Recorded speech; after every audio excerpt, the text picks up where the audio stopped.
Asheville. 7:40, a very special guest with us this morning. It's Lance Armstrong's mom, Linda Armstrong Kelly. Good morning. Good morning. It is such a pleasure to have you here. Do you ever get tired of being introduced as Lance Armstrong's mom? I lost all of my image, identity, everything because, you know, all of a sudden. Oh, is it 2005? Was that the right. publication date? Okay, I was thinking so, but it's No Mountain High Enough, by the way, Raising Lance, Raising Me. And the reason she says Raising Lance, Raising Me is really you guys kind of came up together. 16-year age differential, not a whole lot of space going on there. Not at all. I'm, you know, pregnant at 16, having my baby at 17.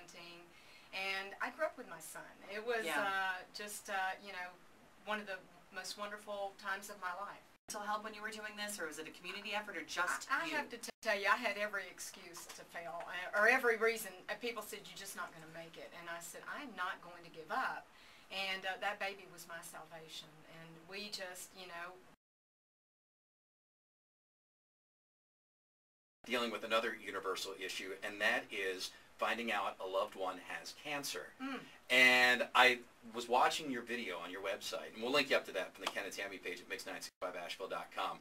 But when you got the news that your son, Lance Armstrong, had cancer, it sounds like you had a day, and maybe it was longer than that, but you make it sound like you had a day to be devastated, and then you said, okay, now we deal. Well, and just like anything that we've had to deal with, I mean, I felt like raising my son, we were a team.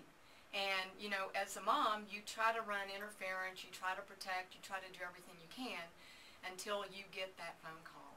And whatever that phone call may be, and it was out of my control.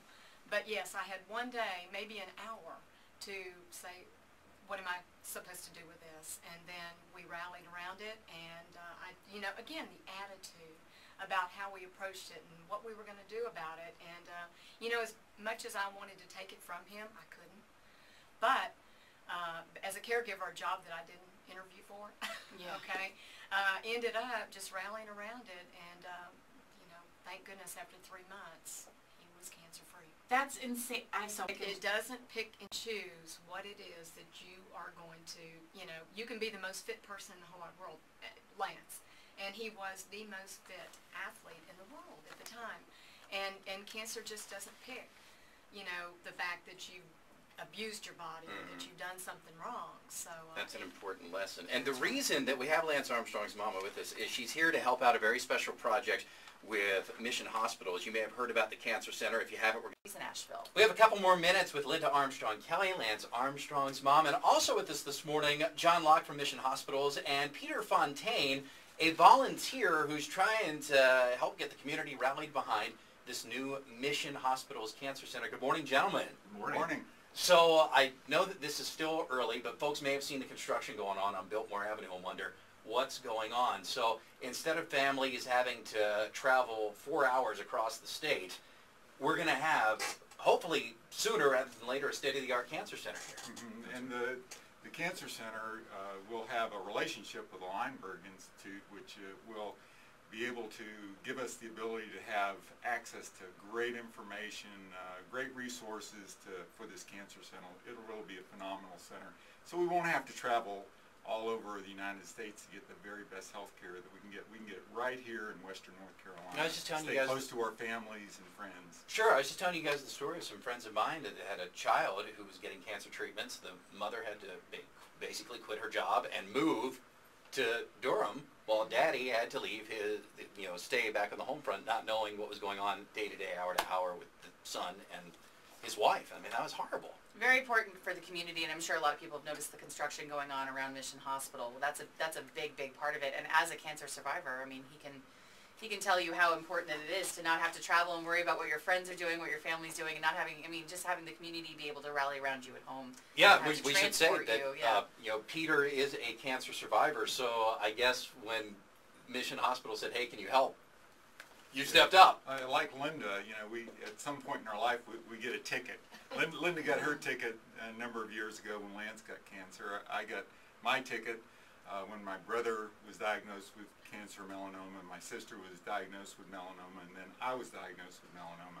That was my ticket to be here and to be a part of, you know, helping in an area that I think is very important for this community, and that's maybe not curing cancer, but helping people be cured or have a better life with cancer. So that's why I'm here, and that's why I'm doing what I'm doing. So John, in the weeks ahead, we're going to have some important announcements about developments going on with the Cancer Center and how people in the community can get involved, right? That's right, Ken. We are excited in that we have laid the groundwork here for a $15 million capital campaign that's going to be part of a $60 million project on Mission Hospital campus. It's a 5-story, 120,000 square foot facility. The construction you see up there actually is 2 separate projects.